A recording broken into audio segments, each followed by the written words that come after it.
Hi, I'm Scarlet Shell. I'm an assistant professor of biology and biotechnology, and today I want to tell you about work that my lab is doing trying to understand stress responses and RNA metabolism in pathogenic bacteria. So I'm going to explain to you what these things are and why they are so important.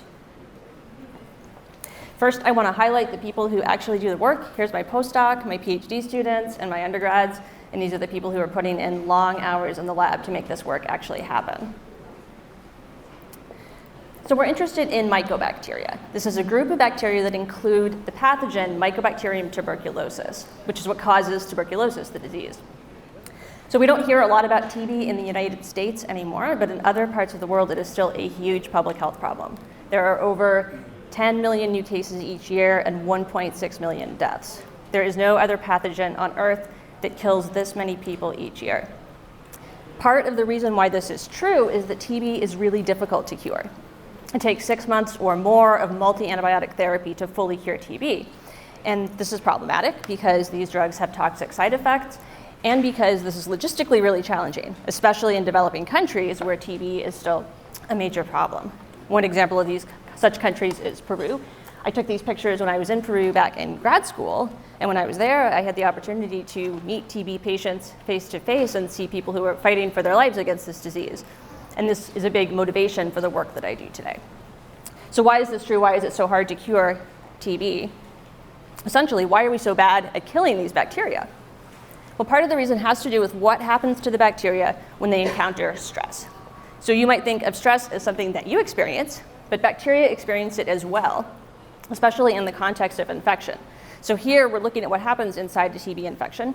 The bacteria are these little blue bars. The human cells are the circles.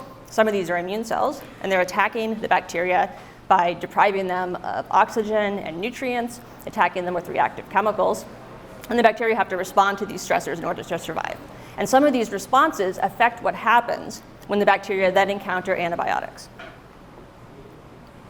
So many different stressors cause mycobacteria to enter into non-growing states. They stop growing and they slow down their metabolism. This is sort of like hibernation.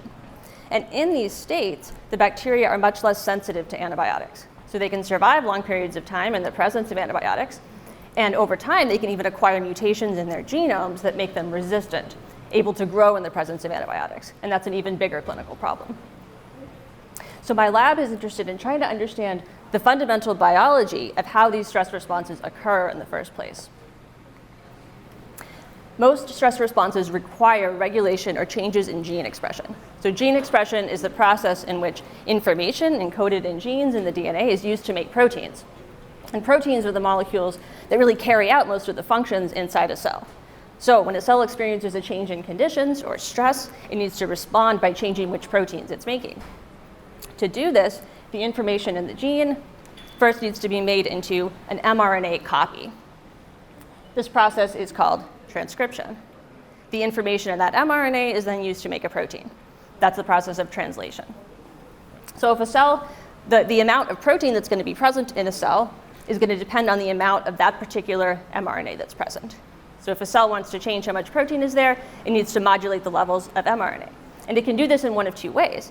It can change the rate at which the mRNA is synthesized, or it can change the rate at which the mRNA is degraded. So historically, there's been a lot of focus on understanding how mRNA synthesis is regulated. But in recent years, it's become apparent that mRNA degradation is also a regulated process, and that this regulation is really important for the ability of bacteria, and all cells for that matter, to respond appropriately to stress. So my lab focuses on understanding how mRNA degradation is carried out and regulated in mycobacteria.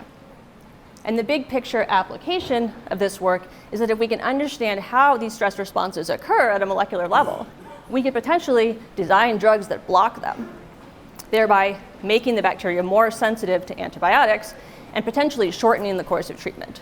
And this would represent a real gain in the fight against TB. Thank you.